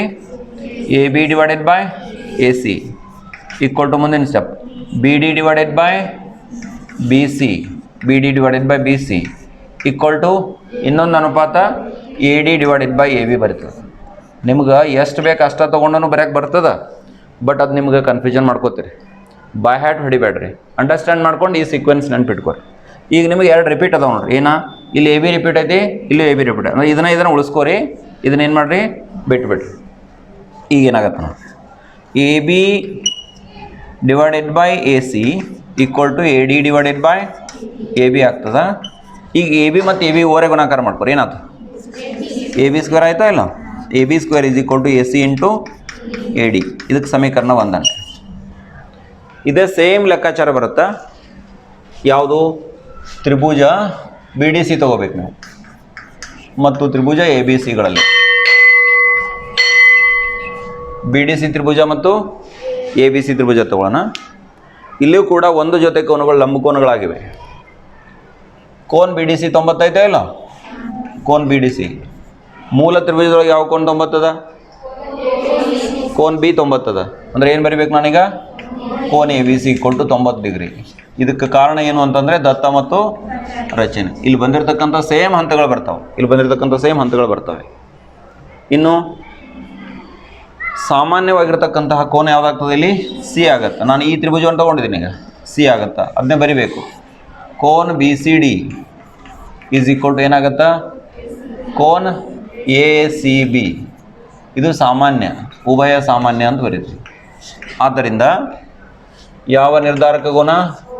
ಕೋನ ಕೋನ ನಿರ್ಧಾರಕ ಗುಣ. ಅದನ್ನ ಬ್ರ್ಯಾಕೆಟ್ನಾಗ ಬರೀನು, ಆದ್ದರಿಂದ ಡೈರೆಕ್ಟ್ ಬರ್ರಿ. ತ್ರಿಭುಜ ಬಿ ಡಿ ಸಿ ಸಮರೂಪಿ ಏನು ಬರೀತೀರಿ? ಬಿಗೆ ಸಮ ಆಗಿರೋದು ಯಾವುದು? ಡಿಗೆ ಯಾವುದು? ಸಿಗೆ ಯಾವುದು? ತ್ರಿಭುಜ ಬಿ ಡಿ ಸಿ ಬರ್ಕೊಂಡಿದ್ದೀನಿ ನಾನು ನೋಡ್ರಿ.